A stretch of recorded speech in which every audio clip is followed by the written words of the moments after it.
Саламатсыздар ма балалар? Саламатсыздар ма? Отыра қоямыз. Бүгін сіздерде қазақ тілі мен әдебиеті сабағы да. Барлығымызда түгелміз бе? Кім жоқ класста? Түгелміз ба?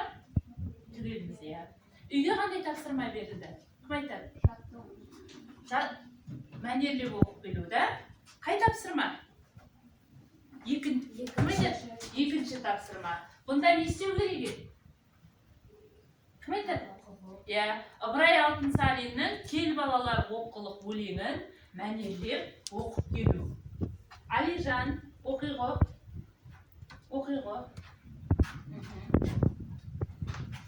Бір Құдайға сиынып, кел балалар оқылып, оқығанды көңілге, ықыласпен тоқылып.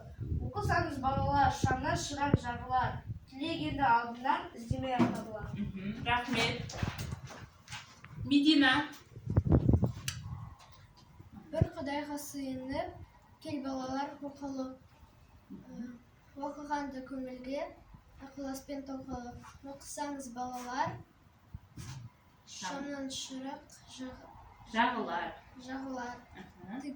Тілегінің алдынан іздемей табылар. Рахмет. Отырағы. Айла. Бір Құдайға сыйынып, кел балалар оқылып, оқығанды көңілге, ықыласпен тоқылып. Оқысаңыз балалар, шамны шырақ жағылар, тілеген алдынан іздемей табылар. Рахмет. Дилназ. Мәнерлеп оқып келдің бе, әлде жаттап келдің бе? Оқыдым. Оқиғы. Бір Құдай сыйынып, кел балалар оқылып, оқығанды көңілге, ықыласпен тоқылып.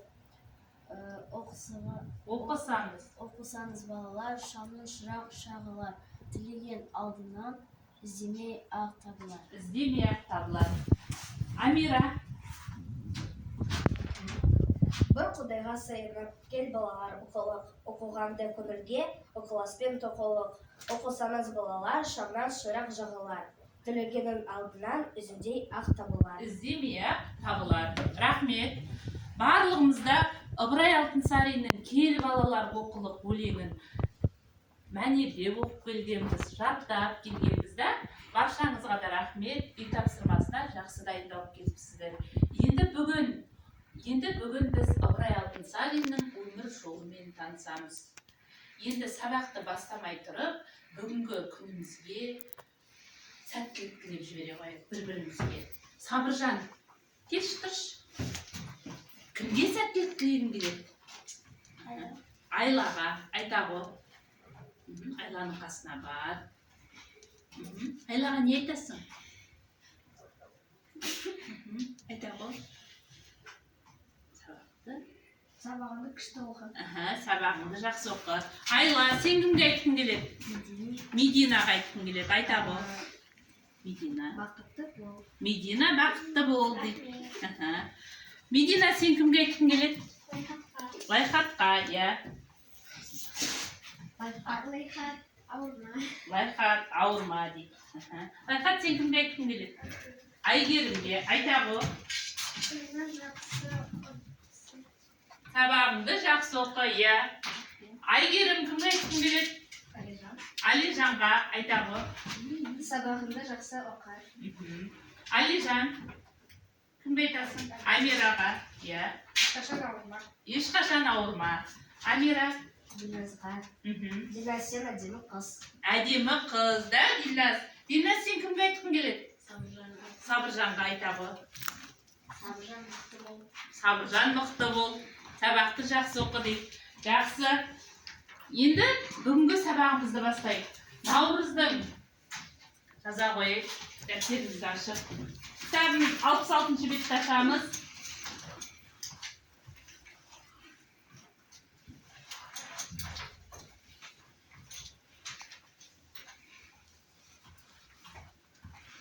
Дәптерімізді ашып жаза қойып. Наурыздың 3-і.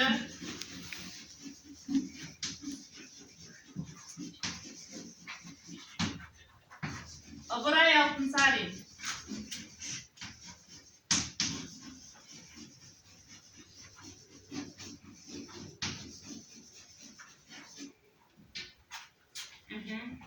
Дәптерімізді міне 66-шы беттегі Ыбырай Алтынсаринді жазамыз. Қазір сіздерге видеоролик көрсетем. Назар аударайық. Салауатты білімді болуына бар еңбегін жұмса. Қазақ жастарының салауатты білімді болуына бар еңбегін жұмсаған ағартушы ұстаз, жазушы, этнограф Ыбырай Алтынсаринмен танысамыз. Кел балалар оқылық, оқысаңыз балалар, шамнан шырақ жағылар, тілегенің алдынан іздемей-ақ табылар деген өлең жолдарын есімізге түсіреміз. Ыбырай Алтынсарин 1841 жылы дүниеге келіп, 1889 жылы дүние салған. Ғалым, ағартушы, педагог, жазушы, этнограф. Ыбырай Алтынсарин 1841 жылы қазіргі Қостанай облысының Торғай жерінде дүниеге келген. Әкесінен жастай айырылған Ыбырайды атасы Балғожа би тәрбиелейді. Ыбырай Орынбор қаласында орыс қазақ мектебінде оқиды. 1857 жылы Орынбор шекаралық комиссиясы жанындағы мектепті алтын медальмен бітіреді. Мұнда орыс, араб, татар және парсы тілдерін жақсы меңгеріп шығады. Мектеп бітіргеннен соң атасы Балғожа бидің хатшысы ретінде тілмаштық қызмет атқарады. 1864 жылы Торғайда қазақ балаларына арналып ашылған мектепте ұстаздық етеді. 1879 жылы Ыбырай Алтынсарин Торғай облысында мектептердің инспекторы қызметін атқарады. Ол жұмысын барлық ынта-жігермен істеді.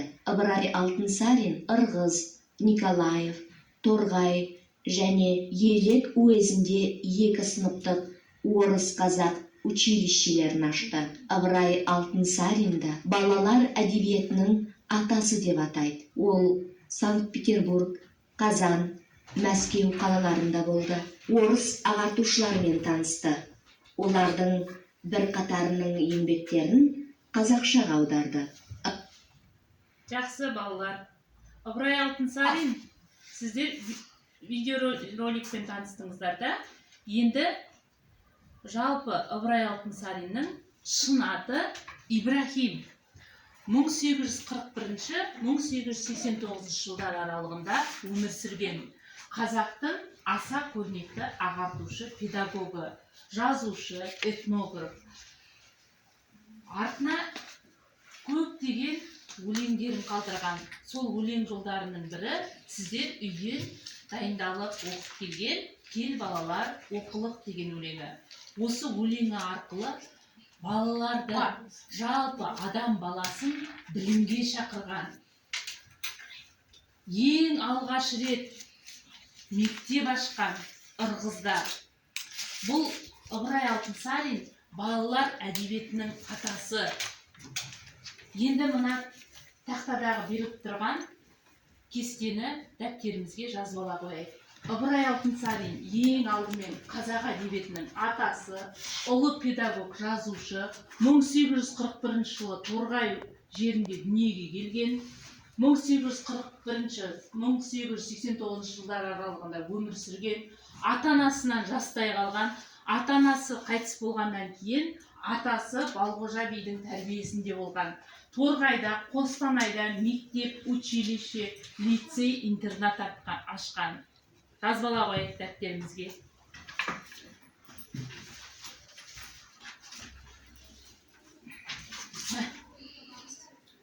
Жазыңдар.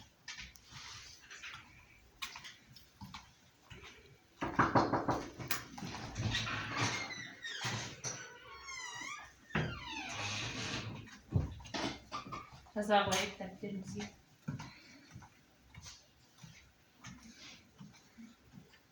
Көрініп тұр ғой барлығымызға да?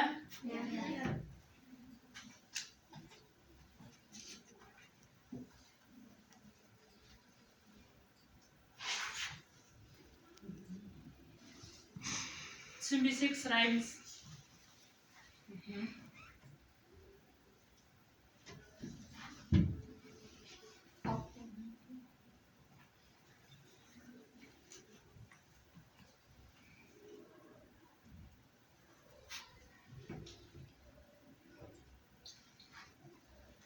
Жазып болсақ айтамыз.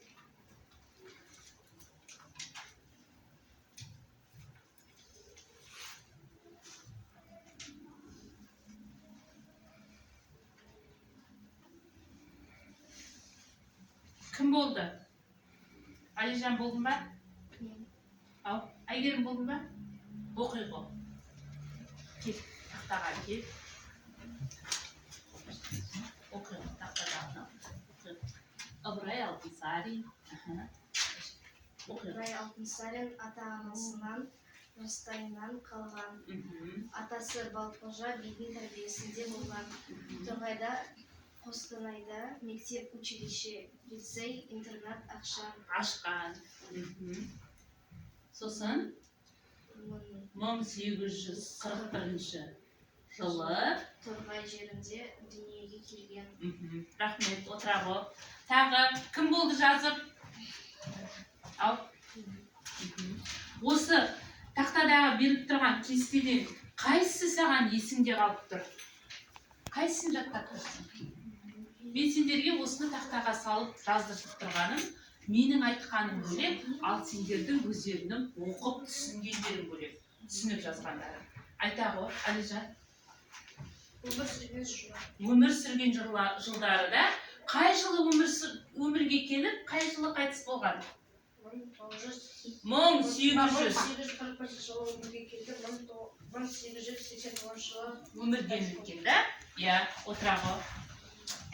Жақсы, жазып болсақ, келесі, сіздердің кітаптарыңызда осы Ыбырай Алтынсариннің «Өнер білім бар жұрттар» деген өлеңі бар. Қарайық, кітаптарымызда. Осы өлең жолдарын мен қазір сендерге мәнерлеп оқимын, сосын ары қарай мен сендерге түсіндіремін. Өнер білім бар жұрттар, тастан сарай салғызды, айшылық алыс жерлерден, көзді ашып жұмғанша жылдам хабар алғызды дейді. Қарайықшы. Айшылық алыс жерлерден, көзіңді ашып жұмғанша жылдам хабар алғызды. Қайсысы деп ойлайсыздар? Жылдам хабар алғызатын. Телефонда. Біз осы телефон арқылы кімдермен байланыс жасаймыз? Алыстағы достарымызбен, сосын ата әжелерімізбен, сосын алыста тұратын ағайын тумаларымызбен да. Біздер мысалы қазір ауылда отырып, басқа жақтағы қаладағы, шетелдегі өзіміздің достарымызбен, ағайын тумаларымызбен байланыс жасаймыз осы телефон арқылы. Аты жоқ құр арбаны дейді, 1000 шақырым жерлерге күн жарымда барғызды дейді. Не бұл? Поезд, да? Біз осы поезд арқылы, сосын тағы не бар? Поезд бар, сосын тікұшақ, да? Осы біз тікұшақ арқылы, осы жерде отырып, мына поезд арқылы, тікұшақ арқылы жылдам барамыз. Ерте кезде бізде ата-әжелерімізде поезд, тікұшақ деген болған ба? Жоқ, болмаған. Олар арбамен, 4 түлік малдың арқасында бәлен күн жарымдап жүріп, басқа жерге барған. Мысалы, сендер қалаға бару үшін біздер мәшинеге немесе поездға отырамыз да, жылдам бара қоямыз да, 1-2 сағатта. Ал бұрынғы кезде ондай нәрсе болмаған. Сондықтан мына Ыбырай Алтынсариннің «Өнер білім бар жұрттар» деген өлеңінде жалпы адам баласын ғылымға, білімге шақырған. Адамды құстай ұшырды дейді. Мал істейтін жұмысты отпен суға түсірді. Отынсыз тамақ пісірді, сусыздан сусын ішірді дейді. Адамды құстай ұшырды дейді. Мал істейтін жұмысты деп, жаңағы біз арбамен немесе мал, әртүрлі 4 түлік мал жылқыға, түйеге мініп, басқа жерге бармай